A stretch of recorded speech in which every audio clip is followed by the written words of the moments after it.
सुगरणच्या खोप्यामध्ये आज आपण पाहणार आहोत लसूण शेव। त्याकरता 1 किलो बेसन पीठ घेतलेलं आहे चाळून। पीठ चाळून घेतल्यानंतर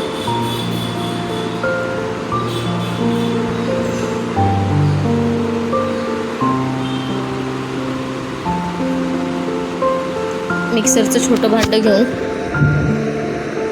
त्यामध्ये 20 ते 25 लसूण पाकळ्या, त्याचबरोबर लाल तिखट 2 चमचे। तुम्ही घरगुती लाल तिखट किंवा विकतचे लाल तिखट सुद्धा वापरू शकता। लाल तिखट घातल्यानंतर आपण त्यामध्ये घेणार आहोत 2 चमचे ओवा। ओव्यामुळे टेस्ट खूप छान येते। त्याचबरोबर 1.5 चमचा जिरे,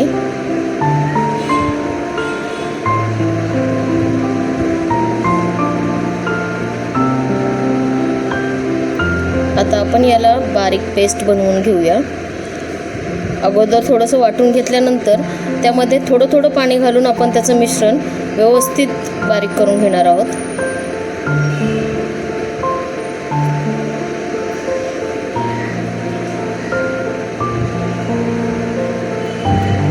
लसूण आणि ते सगळं बारीक झाल्यानंतर बेसन पीठ घेऊन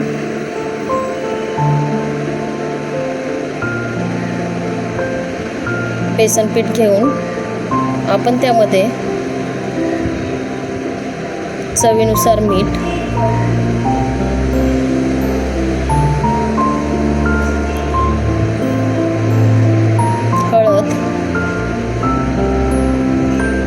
हळद आपण 1.5 चमचा घालत आहोत। मसाल्याचा छोटा चमचा वापरलेला आहे त्याकरता।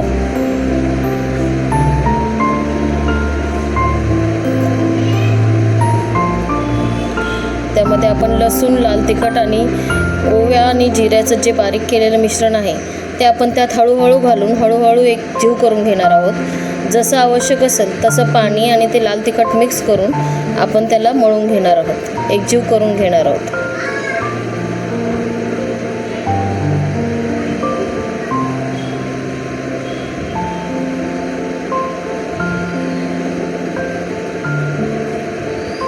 लाल तिखट वापरल्यामुळं आपल्याला बाहेरून कोणताही एक्स्ट्रा कलर वापरायची गरज नाही किंवा आर्टिफिशियल कलरची काहीच गरज नाही आहे। लाल तिखटामुळं शेवेला खूप छान रंग येईल आणि शेव खमंग आणि खुसखुशीत होईल।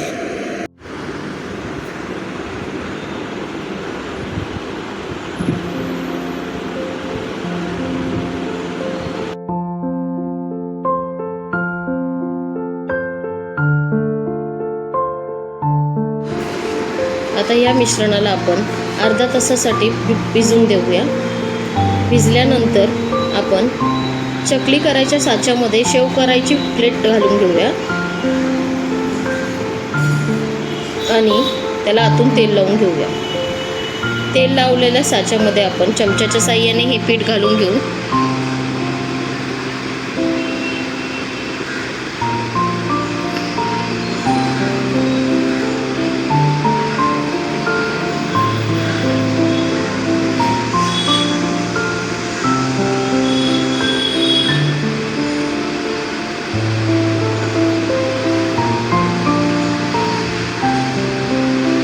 साच्यामध्ये पीठ भरून घेतलेलं आहे।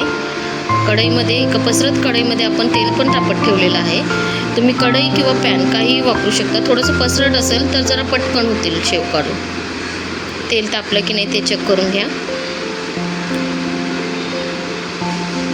आता आपण त्यामध्ये शेव घालूया। साच्याच्या साहाय्याने शेव छान पाडून घेतली।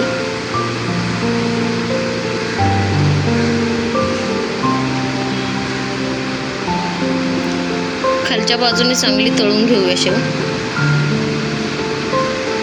त्याला पलटी करून पण घेऊया।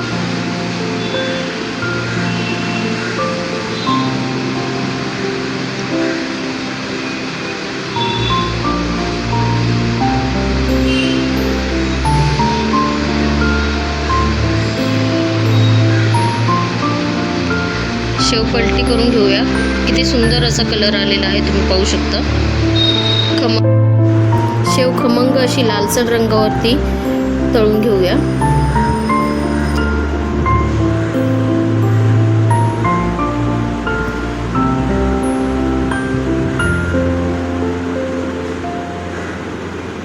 अशाच प्रकारे आपण बाकीची शेव करून घेऊया.